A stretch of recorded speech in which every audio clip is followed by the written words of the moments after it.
মহিবুল্লাহ বাবুনগরী হাফিজাহুল্লাহ তাআলার আয়োজনে আজ আমাদেরকে এই সম্মাননা প্রদানের উপলক্ষে আয়োজিত সমাবেশে উপস্থিত হযরত উলামায়ে কেরাম, প্রাণপ্রিয় তৌহিদি জনতা, হেফাজতে ইসলাম বাংলাদেশের স্থানীয় ও প্রত্যন্ত অঞ্চল থেকে আগত আমার প্রাণপ্রিয় নেতাকর্মী ভাইয়েরা, সংক্ষিপ্ত কয়েকটি কথা। আমি এবং আমার সহকর্মী, আমরা আপনাদের ভাইয়েরা যারা দীর্ঘ কারাবরণ করেছি, কারাভোগ করেছি, আমাদের কারামুক্তির পর দেশব্যাপী আপনারা যে আবেগ এবং উচ্ছ্বাস প্রকাশ করেছেন, আমাদেরকে যে আপনারা সাহস জুগিয়েছেন, এর মাধ্যমে একদিকে আমাদেরও দায়িত্ব বেড়েছে, আর একদিকে আপনাদেরও দায়িত্ব অনেক বেড়ে গিয়েছে। প্রথমে আমি আমাদের দায়িত্বের কথাটা বলি। আলহামদুলিল্লাহ, আমাদের কষ্ট হয়েছে। আমরা এটা বলবো না যে জালিমের জিন্দান খানায় আমাদের কষ্ট হয়নি, তা না। আপনজন থেকে বিচ্ছিন্ন থাকা, স্বাধীনতার জীবন হরণ করে বন্দি খাঁচায় আমাদেরকে বন্দিত্বের শেকলে বন্দি করে রাখা, এটাই ছিল আমাদের জন্য অনেক বড় যন্ত্রণার বিষয়। সেই বন্দিত্ব থেকে মুক্তির পর দেশব্যাপী হেফাজতে ইসলামের নেতাকর্মীরা এবং সারা দেশের দলমত নির্বিশেষে সকল শ্রেণী ও পেশার তৌহিদি জনতা যেভাবে কারামুক্ত হেফাজত নেতৃবৃন্দকে উচ্ছ্বাসের সাথে, আবেগের সাথে বরণ করে নিয়েছেন, তাতে আমরা বুঝতে পারছি যে আমাদের আগামী দিনে আমাদের দায়িত্ব অনেক বেশি। এবং আলহামদুলিল্লাহ, আল্লাহ পাক রব্বুল আলামিনের নিকট আফিয়াত চেয়ে আল্লাহ আমাদের জন্য সহজ করুন, এই দোয়া করে শপথের বাণী উচ্চারণ করতে চাই। আমাদের সকল কারাবন্দীদের পক্ষ থেকে আমি সে কথা উচ্চারণ করতে চাই। ইনশাআল্লাহ আল্লাহর জমিনে আল্লাহর দ্বীনের ঝান্ডা সমুন্নত রাখতে, আল্লাহর পয়গম্বরের ইজ্জতের হেফাজত করতে, এদেশের নাস্তিক্যবাদকে রুখতে, এদেশে ইসলামকে উপড়ে ফেলার সকল ষড়যন্ত্রকে রোখার জন্য যদি এর চেয়ে বড় ত্যাগ এবং কোরবানির প্রয়োজন হয়, হাসি মুখে আমরা সেই ত্যাগ করতে প্রস্তুত রয়েছি। জীবন দিতে হলে জীবন দিতে প্রস্তুত রয়েছি। সন্তানদেরকে যদি এতিম করতে হয়, সেজন্য আমরা প্রস্তুত রয়েছি। স্ত্রীদেরকে যদি বিধবা করতে হয়, সেজন্য আমরা প্রস্তুত রয়েছি। মায়ের বুক যদি আমাদের খালি করতে হয়, আমাদের মায়েরা বুক খালি করে চোখের অশ্রুতে তাদের পরিত্যক্ত করে সন্তানদেরকে মাটির নিচে খোদার হাতে সুপর্দ করবে। কিন্তু ইসলামের জন্য, ইসলামের বিপক্ষে কোন শত্রুর সাথে এক মুহূর্তের জন্য আপোষ করতে প্রস্তুত না।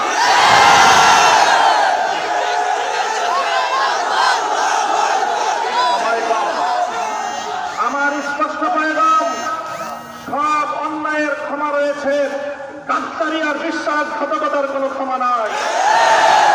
যারা গাদ্দার এবং বিশ্বাসঘাতক হিসেবে পরিচিত হবে, প্রমাণিত হবে, আগামী দিনে তৌহিদি জনতা তাদেরকে ঠাঁই দেবেন না।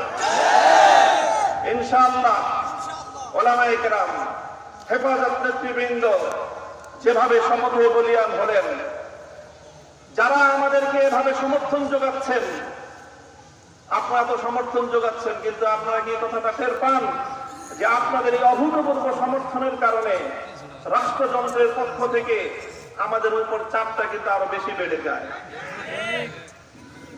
এই যে আজকে আমাদের উপরে এই অকথ্য নির্যাতন, এই যে লাঞ্ছনা, এই যে গঞ্জনা আমাদের উপর, কারণ এদেশের মানুষ আমাদেরকে ভালোবাসে, কারণ আমরা যেখানে যাই মানুষ আমাদের প্রতি আবেগ এবং উচ্ছ্বাস প্রকাশ করে।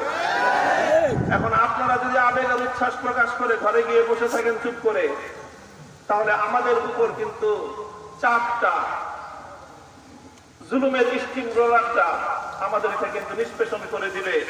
তখন আপনাদের আবেগ প্রকাশ করার কিন্তু আর কোনো জায়গা অবশিষ্ট থাকবে না। এই জন্য আমি আজ আমাদের আমির, এই জনপদের সকল আলেম ওলামার আমির, এই জনপদের কোটি কোটি তৌহিদি জনতার অবিসংবাদিত আধ্যাত্মিক রাহবার আল্লামা মহিবুল্লাহ বাবুনগরীর এই মজমাকে সারা দেশের প্রতিনিধিত্বশীল মজমা হিসেবে গ্রহণ করে আমি এ জাতির কাছ থেকে জিজ্ঞাসা করতে চাই, আগামী দিনে ইসলামের কথা বলার অপরাধে, আল্লাহর পয়গম্বরের ইজ্জতের পক্ষে কথা বলার অপরাধে, শাপলা চত্বরের আমার ভাইয়ের রক্তে রঞ্জিত শাহাদাতের কথা বলতে গিয়ে হাঁটাহাঁটিতে আমার যে সকল সন্তানদের বুকগুলোকে জালিমের বুলেটের আঘাতে ঝাঁপটাতে হতে হয়েছে, ব্রাহ্মণবাড়িয়ায় যেভাবে পাখির মতো গুলি করে আমার সন্তানদেরকে শহীদ করা হয়েছে, সেই সন্তানদের পক্ষে কথা বলতে গিয়ে আমাদের কণ্ঠ যদি আবার চেপে ধরবার চেষ্টা করা হয়, তাহলে আপনারা রাজপথের মোকাবেলা করবার জন্য প্রস্তুত থাকবেন কিনা?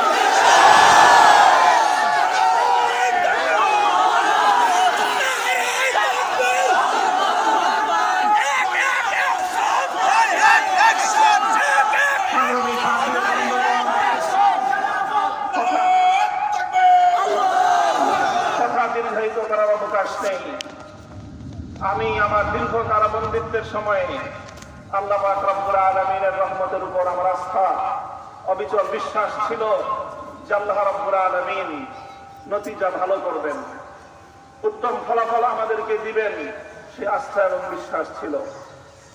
প্রথম দিকে যখন আমাদের মরহুম আমির হেফাজত আল্লামা জুনায়েদ বাবুনগরী হাফিজাহুল্লাহ তাআলা, তাকে আমরা জীবিত রেখে কারাগারে বন্দী হয়েছিলাম, তার উপর একটা বড় আমাদের আস্থা ছিল যে তিনি ইনশাআল্লাহ এই বন্দী মুসলিম আলেমদের জন্য, শহীদ আমাদের সন্তানদের জন্য, ব্রাহ্মণবাড়িয়ায় নির্বিচারে হত্যাকাণ্ডের শিকার আমার শহীদ ভাইদের এই হত্যার বিচার আমাদের এই জন্মভূমিতে প্রতিষ্ঠিত করবার জন্য তিনি বলিষ্ঠ ভূমিকা পালন করবেন।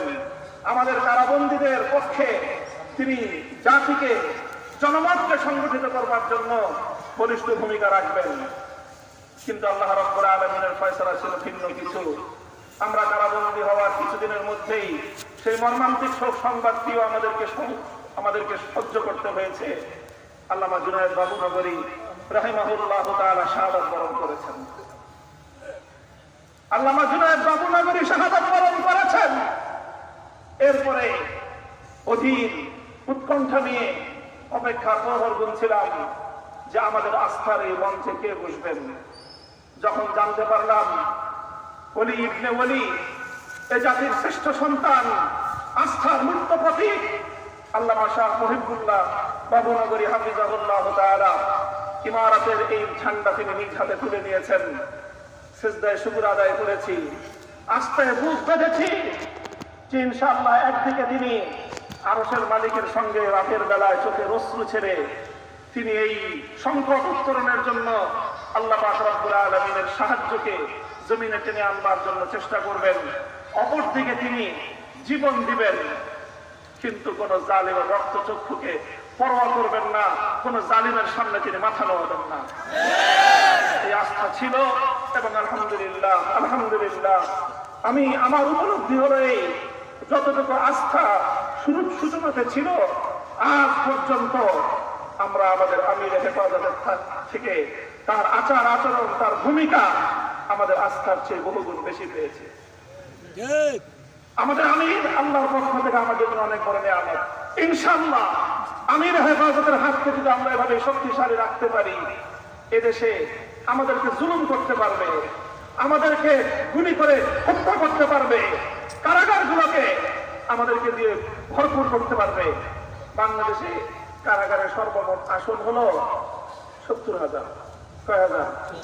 কয় হাজার? আমরা ৭৭ গিয়েছিলাম, কমপক্ষে হলো 20 থেকে 25 লক্ষ।